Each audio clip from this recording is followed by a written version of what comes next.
Fala, pequeno pôneis, tranquilo? Aqui é o Nathan e esse é o canal Física para Pedestres. Estou aqui hoje para ajudar vocês com a atividade do PET, do volume 4, semana 2 do primeiro ano, tá bom? Bom, para quem já quiser ir direto nas questões, vou deixar aí no primeiro comentário em qual instante começa, mas eu te recomendo fortemente que você fique, que eu vou explicar tudo o que você precisa saber para conseguir resolver essas questões, tá?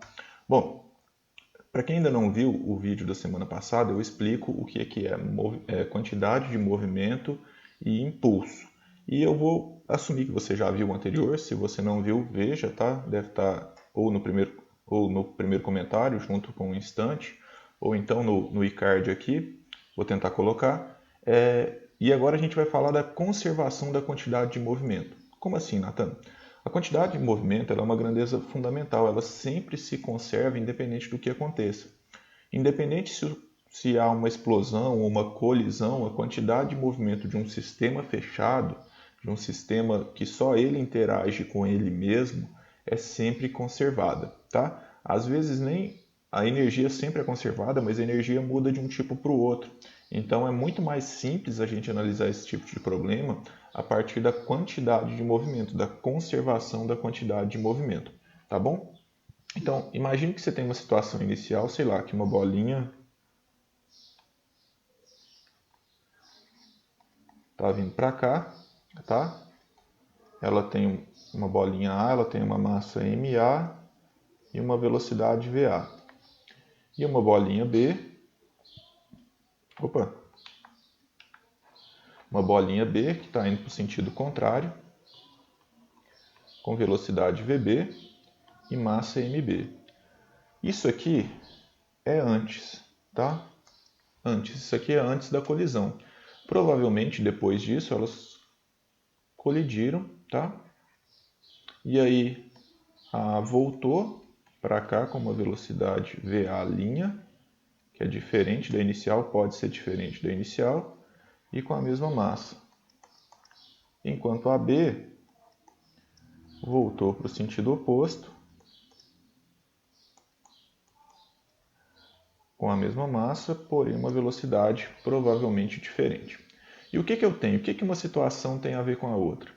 Que independente do tipo de colisão que elas tenham tido, até se elas tenham se mantido coladas após trombarem uma na outra, após se colidirem, a quantidade de movimento inicial ou antes da colisão é sempre igual à quantidade de movimento desse sistema depois da colisão. Tá? Lembrem lá da aula passada que quantidade de movimento é massa vezes velocidade. Então, qual que é essa quantidade de movimento inicial? É a quantidade de movimento do bloco A, do corpo A, mais a quantidade de movimento do bloco B. E qual que é a quantidade de movimento depois? Lembrando que isso aqui é vetorial, tá? Qual que é a quantidade de movimento depois? É a quantidade de movimento do A, que eu vou chamar de QA', depois da colisão, mais a quantidade de movimento do B, que eu vou chamar de Q', depois da colisão, tá? Por que eu estou enfatizando que isso aqui é vetorial? Porque a quantidade de movimento ela se conserva vetorialmente. Então, eu preciso diferenciar quem aponta para a direita e quem aponta para a esquerda. Como que eu faço isso? Definindo qual lado é positivo. Então, quem estiver apontando para a direita vai ser positivo, quem estiver apontando para a esquerda vai ser negativo. E mais do que isso, a quantidade de movimento ela não se conserva apenas na direção X. Se tiver movimento na vertical também, a quantidade de movimento que eu tenho na vertical antes e depois da colisão, ela também se conserva. Isso aqui é verdade para todas as direções, seja em X, em Y ou em Z, tá bom? Então aqui, em A seria a massa de A vezes a velocidade de A, que é positiva, mais a quantidade de movimento de B, que é a massa de B, vezes a velocidade dele. Como aponta no sentido contrário, é negativo. Esse menos se deve ao fato de eu estar transformando esse vetor em um número, né? Eu diferencio sinais desses vetores, ou sentidos desses vetores, através do sinal. Aqui depois da colisão vai ser a massa de A vezes a nova velocidade dele, que agora é negativa, mais a massa de B vezes a nova velocidade dele, que agora é positiva, tá bom? Essa relação aqui sempre se conserva independente de qual tipo de colisão eu tenho. A quantidade de movimento inicial é sempre igual à quantidade de movimento final, ok? Bom, espero que tenha ficado claro, mas agora a gente vai especificar tipos de colisões diferentes, o que pode acontecer nessas colisões. O primeiro tipo de colisão que eu vou explicar é o tipo de colisão elástica, tá? E o que acontece na colisão elástica? Os corpos, após baterem, eles se separam, que é a mesma coisa desse exemplo anterior que eu dei aqui, só que um pouquinho mais animado. Então, bateu e separou. Isso é uma colisão elástica. Os corpos se separam após a colisão. Isso é uma colisão elástica, tá bom? Os corpos se separam após a colisão. Nessa colisão elástica, ela pode ser perfeitamente elástica. O que é a perfeitamente elástica? Há uma conservação da energia cinética, tá? Energia cinética se conserva. Na parcialmente elástica, a energia cinética se dissipa em outros tipos de energia, ela se transforma em outros tipos de energia. Então, a energia cinética não se conserva. Isso não vai fazer muita diferença para as atividades do PET em si, mas eu acho importante colocar, tá? E aqui, ó, o que eu tenho? Em qualquer um tipo de colisão, como eu já falei, quantidade de movimento se conserva. Seja colisão perfeitamente elástica ou parcialmente elástica. A quantidade de movimento, vou até escrever 2 vezes para vocês gravarem aí. Quantidade de movimento se conserva, independente de qual tipo de colisão. Colisão elástica, os corpos se separam após a colisão. Eles trombam, mas depois se separam. Cada um segue sua vida. Nas colisões inelásticas, não. Ó, um corpo está vindo, o outro está vindo, e na hora que eles trombam, eles permanecem juntos após a colisão. Então, ó, cada peixinho tinha uma quantidade de movimento diferente. Na hora que eles trombam, eles seguem juntos, tá? De todo jeito, mesmo a colisão sendo inelástica, a quantidade de movimento se conserva. Então, o que é uma colisão inelástica? Os corpos permanecem juntos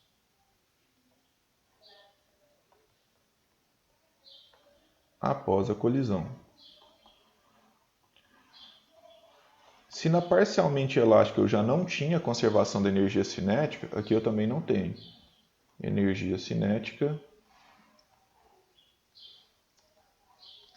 não se conserva. Porém, todavia, no entanto, a quantidade de movimento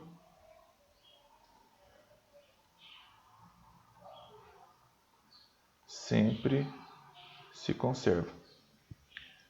Então, independente do que aconteça no meu sistema de estudo, desde que eu esteja estudando todos os corpos que estão interagindo, a quantidade de movimento sempre vai se conservar, tá bom?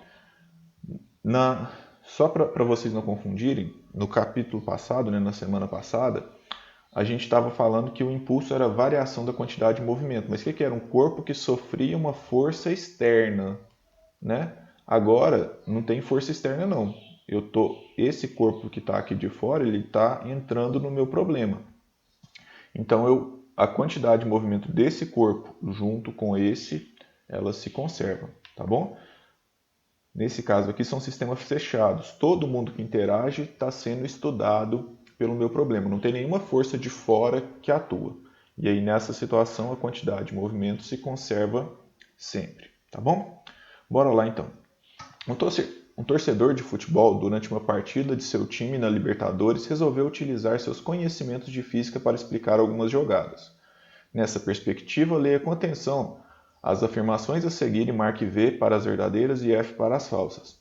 A força que o jogador exerce sobre a bola ao chutá-la é igual à força que a bola exerce sobre o pé do jogador. Isso aqui ficou um pouco vago, galera, porque, por exemplo, quando o cara chuta a bola, beleza, ele faz uma força na bola e simultaneamente a bola faz uma força no pé dele. Ação e reação. São forças de igual valor, mas elas têm sentidos opostos, tá? Então o valor é igual, a intensidade é igual, só que o sentido é oposto. Então, a força que o jogador exerce sobre a bola ao chutá-la é igual, talvez aqui, em módulo, ou em intensidade, ou em valor, à força que a bola exerce sobre o pé do jogador. Com essa ressalva aqui, é verdadeiro, tá? Sem essa ressalva, eu colocaria falso, mas fica muito confuso. Eu acho que o objetivo aqui era, não sei. Espero que vocês tenham entendido, né? Se eu falo de grandezas vetoriais, o fato do valor ser igual não significa que elas são iguais, tá? Então, como não tem esse detalhe, eu vou deixar falso mesmo. Por quê? Porque duas grandezas vetoriais, para elas serem iguais, não basta que o valor delas sejam iguais, elas têm que apontar para o mesmo lado. Por exemplo, o João saiu daqui e andou 10 metros para baixo. Maria saiu daqui e andou 10 metros para a direita. Eles tiveram o mesmo deslocamento? Eles andaram a mesma distância, mas eles saíram do mesmo lugar e foram ambos para o mesmo lugar? Não, porque o vetor de deslocamento foi diferente. O sentido do vetor e a direção do vetor fazem parte da qualificação dele. Então, não é igual porque são iguais apenas em direção e em intensidade, em módulo. O sentido é oposto, né? Sentido oposto. Beleza, sentido oposto. A quantidade de movimento em uma colisão inelástica, aquela que eles permanecem juntos após a colisão, como o jogador chutando a bola a gol, não se conserva, pois as condições dos sistemas não são ideais. A energia cinética não se conserva, a quantidade de movimento se conserva sempre, tá? Então, se conserva sim, quantidade de movimento sempre se conserva. Em colisão entre dois jogadores cabeceando a bola, o impulso que os jogadores sofrem é igual em valor, direção e em sentido. Em colisão. Então estou pensando que tem dois jogadores aqui batendo a cabeça. Entendi isso. Em colisão entre dois jogadores cabeceando a bola, o impulso que os jogadores sofrem. Tá, o impulso ele é uma grandeza vetorial que aponta para o mesmo lado da força, né? Ele é a força vezes o tempo de contato entre essa força e o corpo, entre os dois corpos, né?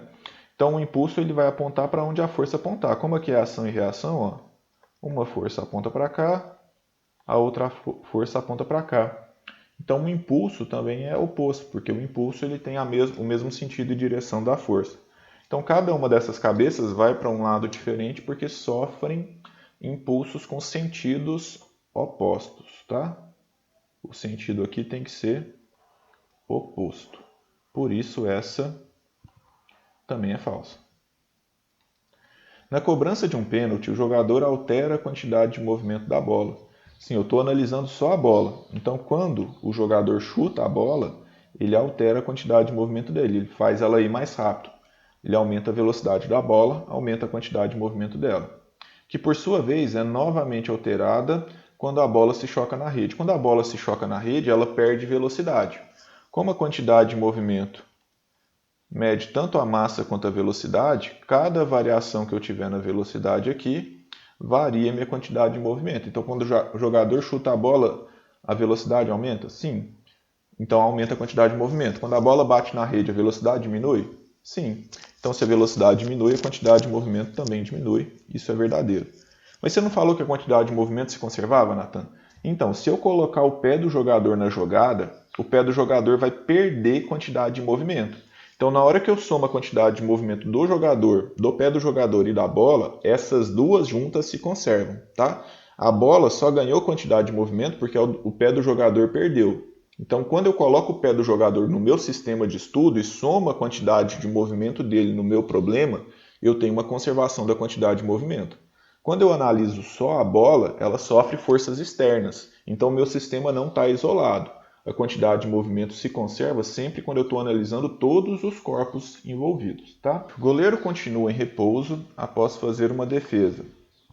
Não conseguiu agarrar a bola que bateu em suas mãos e voltou na mesma direção com a mesma velocidade. Com base nesses dados, pode-se considerar que a quantidade de movimento do sistema goleiro-bola antes e depois da colisão é igual? Bom, deveria ser. Mas nessa situação aqui, ó, o goleiro está aqui. E aí ele... Tá, esse é um goleiro. A bola, antes da colisão, a bola estava vindo com uma velocidade v, né? E aí após a colisão, o goleiro está aqui do mesmo jeito. Fala que o goleiro permaneceu em repouso. E esse é o grande problema. E a bola volta com velocidade para lá. Por que esse é o grande problema? Porque a quantidade de movimento que eu tenho aqui no início, a quantidade de movimento antes aqui, ela é apenas a da bola, né? Se eu adotar aqui para a direita é positivo, antes eu tinha menos a massa da bola vezes a velocidade de quantidade de movimento. E depois da colisão? Depois da colisão, eu só tenho a quantidade de movimento da bola também, né? Porque se não tem velocidade, não tem quantidade de movimento. E nesse caso aqui, a velocidade é positiva. Então fica uma quantidade de movimento positiva. Então o valor em si até que é o mesmo, mas a quantidade de movimento tem que se conservar em todos os parâmetros, porque ela é uma quantidade vetorial. Então, aqui tinha movimento só para a esquerda e aqui tem movimento só para a direita. Essa quantidade de movimento não se conservou. Tem algum problema aqui. O goleiro não pode ter ficado em repouso. O goleiro dá um pequeno recuo, né? Ele ganha uma pequena velocidade para trás quando isso acontece, que seja na mão dele, para que a quantidade de movimento seja conservada. Então, nesse caso aqui, também é falso. Tá bom? Vamos para a segunda. Um atirador de uma agência federal, cuja massa é 70 kg, está com uma metralhadora de massa 2 kg. Ambos só podem sofrer, atirador junto à metralhadora, um recuo ao atirar. As balas têm massa de 40 gramas cada uma e saem da metralhadora com velocidade de 800 metros por segundo. Qual é aproximadamente a velocidade de recuo do sistema atirador ao disparar uma bala? Considere o sistema isolado de forças externas, então agora o sistema é isolado, tudo está dentro do mesmo problema de estudo, né? E junto ao equipamento inicialmente em repouso. Então aqui, ó, estava todo mundo em repouso antes. Tá aqui o atirador com a sua metralhadora. Beleza. E aqui a massa, a bala estava aqui dentro, né? A bala estava aqui dentro. Então, a massa de todo mundo aqui é 72, né? A massa do atirador com a espingarda é 72 kg, 70 mais 2 da espingarda, e a bala está parada, então a velocidade, a massa de B é 40 gramas. Aqui é bom a gente passar para quilogramas para ficar na mesma unidade, tá? Quanto que é 40 gramas em quilogramas? 1 quilograma é 1000 gramas, então preciso dividir aqui por 1000. 40 dividido por 1000 dá 0,040 quilogramas. Então a massa da bala aqui é 0,040. Isso aqui é o início, tá? Isso aqui é antes. E aí depois o que acontece? O atirador ainda está aqui, né? Segurando a sua super espingarda. Metralhadora, desculpa. Só que agora ele sofre um pequeno recuo. Ele ganha uma velocidade para trás aqui, tá bom? Enquanto a bala ganha uma velocidade para frente, tá? Essa é a situação final, esse é o fim do problema. E se esse é um sistema isolado, se a arma está fazendo a força na bala e a arma também está no problema, né, junto com o homem, eu tenho que a quantidade de movimento no início é igual à quantidade de movimento no fim. E um detalhe importante aqui é que a gente tem que pensar como vetor, né? Então, tudo que apontar para a direita vai ser positivo e tudo que apontar para a esquerda vai ser negativo. Então, no início aqui, eu tenho o quê? Posso pensar a quantidade de movimento do atirador mais da arma, mais a quantidade de movimento da bala.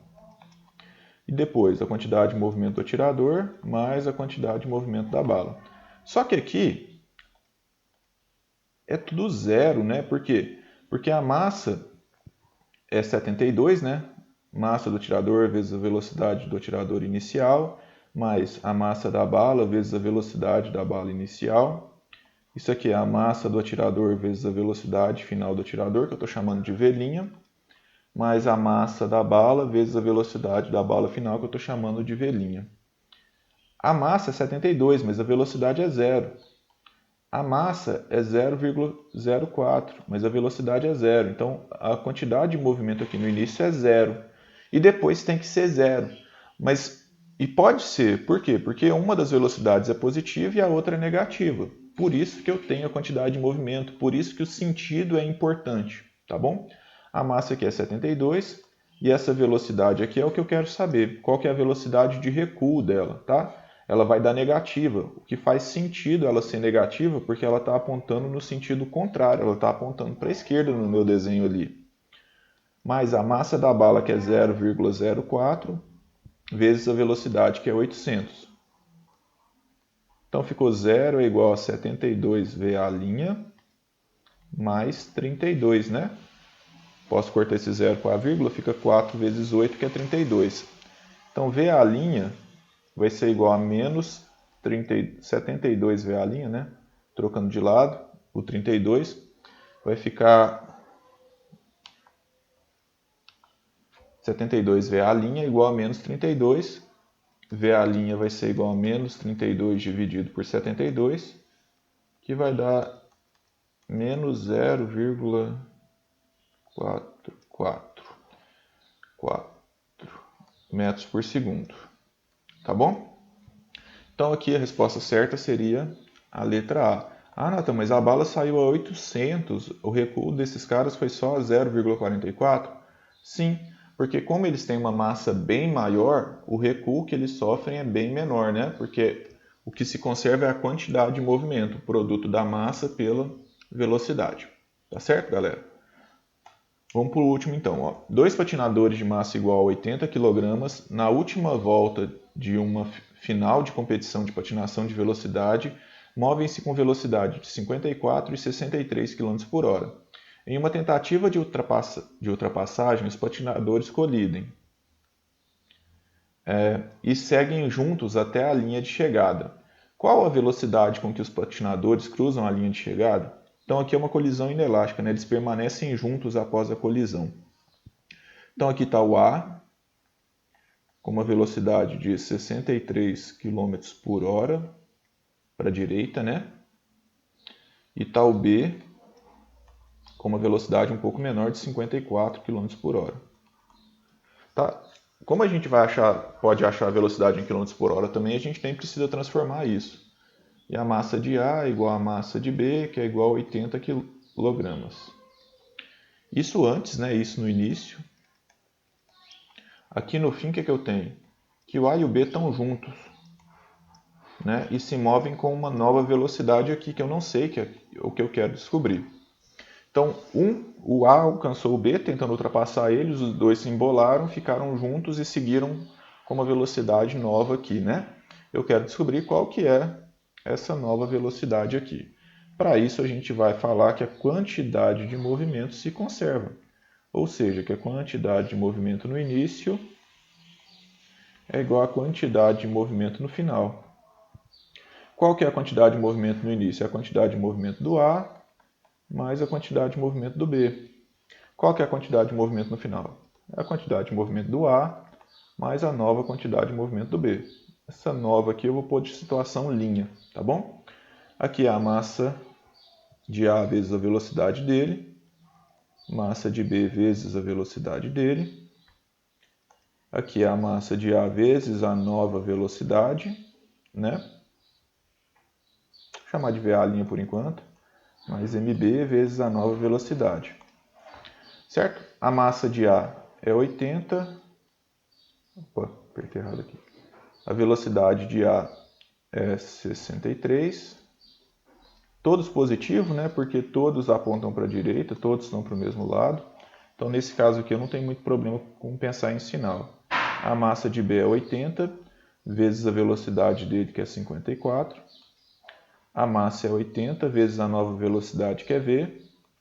E aqui a massa é 80 vezes a nova velocidade, que é V. Tá bom? Vamos lá então. Aqui, para ficar mais fácil as contas um pouquinho, eu posso deixar o 80 em evidência. E aí vai ficar 63 mais 54. Tá bom? E aqui vai ficar 80 em evidência, V mais V. Com isso eu posso cortar esses 80, que eles estão multiplicando de maneira igual dos dois lados, né? Ou seja, eles não influenciam no problema. Coloquei em evidência aqui para simplificar.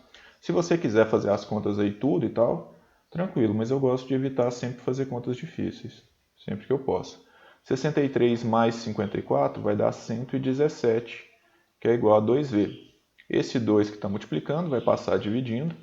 V vai ficar igual a 117 dividido por 2, que vai ser 55 mais 3,5, 58,5 km por hora. Tá bom? Então, depois que eles se embolaram, eles seguiram com uma velocidade um pouquinho maior do que estava mais lento e um pouquinho menor de quem estava mais rápido. Tá? É uma resposta que faz sentido, 58,5. Tá certo? Quilômetros por hora, os dois seguiram juntos após a colisão. Então é isso, galera. Espero ter ajudado vocês. Se vocês gostaram, curte aí para dar uma incentivada. Se inscreve no canal para ficar por dentro dos próximos vídeos. E quem quiser seguir nas redes sociais, tá aí. Abração, galera. Até mais.